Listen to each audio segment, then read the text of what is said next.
Andito tayo ngayon sa Pasay, dito sa EDSA. So ayan, kaya tayo naandito. Pumunta tayo dito sa showroom ng Pasay Auto Mall Parkway. Kaya tayo naandito dahil ever since na magkaroon ako ng sariling sasakyan, hindi pa ako nakaka-experience ng Isuzu brand. So ngayon, naghanap ako ng gusto ko 7-seater na medyo old model. So nakita ko ito, Isuzu Altera na 3.0 diesel. Lahat naman ng gawa ng Isuzu is diesel. Wala namang Isuzu na gasoline.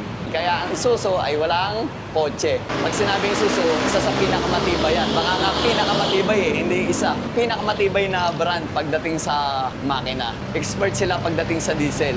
Dahil meron silang mga truck. Mga SUV. At saka yung crosswind. Yan, yung mga Highlander. Phase out na to, ang ipinalit dito is MUX. Nagsimula ito, year model nito, 2005 hanggang 2013, I think, o 14. Tapos, nag-ship na ng MUX. So, yung physical appearance niya, 2012 model to, ayan. Unang-una nakursunadahan ko na agad dahil buo pa yung conduction sticker niya. Chinek ko, original pa yung mga bubog, indicate na hindi pa siya nagkakaroon ng major accident. At ito pa, sariwang-sariwa pa yung kanyang conduction sticker. Meron ditong gas-gas. Ayan. Normal lang yan sa ganitong edad. At ang kagandahan dito, meron siyang pasa-maintain. Ayan, try nating buhayin. Naka-leather set lahat yan. Gagawa natin ng ibang vlog yan para ma-update ko kayo pag nakuha natin to kung sasama. Ngayon, makipag-negotiate tayo sa may-ari. Naigutan ko na to. Na-check ko na yung makina.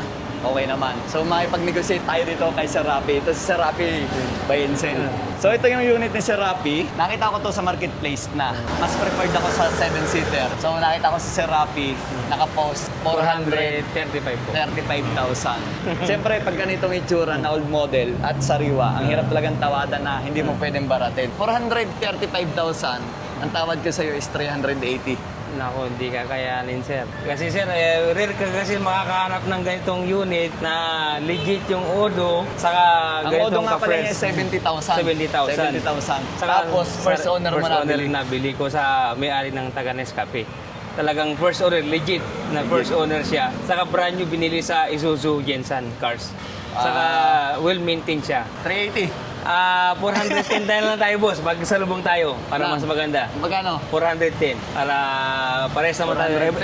Everybody happy. 405.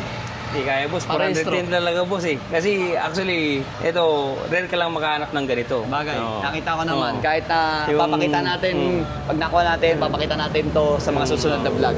So, ang hirap talagang tawadan. 435, 380. Ang bangga namin sa 410,000 agad. Kaya papayag na tayo. Deal na. Salamat. Salamat, sir. Thank you, sir. Salamat. Sana ikaw na mag-alaga dito. Pero pag hindi ako nakarating ng bahay, So, 100%, 24 hours yung Pwedeng ibalik. warranty Oo. natin. Tapos, 100. pag meron, Oo. pagka may problem sa papers, lahat ng sa Pag baha. bangga, lahat. Money Money back. back guarantee. yun ang kagandahan sa ganito no? Sa showroom talaga. So sa showroom dito sa Pasay Auto Mall Auto Parkway. Parkway, Okay. madami sila ditong magkakabakas. Unit. Madami silang Unit. unit. Pero magkakaiba sila ng may-ari. So bago natin bayaran, test drive muna natin saglit. Tara. Sige. Test drive tayo. Buhayin na natin ang ilaw. Naka-neutral. Park. Tingnan natin kung may lagutok. Ayos, wala. Drive. Right, may araw pa. Saan tayo, boss? Diretso tayo, boss. Sa yung mahataw mo ng sandaan maigit. Test drive natin. Putang galang nagbibenta to. Walang krudo. Ang hirap ang tawadan. Yung manibela niya mga boss, may cover na katulad ng ginagamit natin na yan yung rubber. Rubber. Di ba? Mas maganda sa ano. Oo, Pero grip. sariwa eh. Ah, Stock yung ano. yung busina. Busina. Ika, hataw natin. Sige, alam mo. Hop. Ano ba yan? Yeah.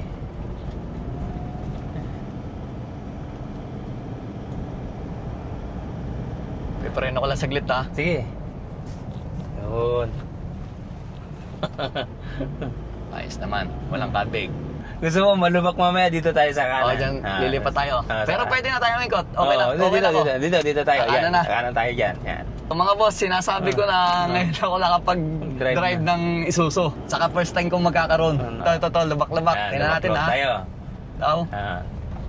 Ah. maganda pala maglaro. Hindi ko Oo. malaman kung laspag na yung ano eh. Mm. Ha? Ayan oh. Hindi ko malaman kung smooth o laspag na eh. Oh. Oh.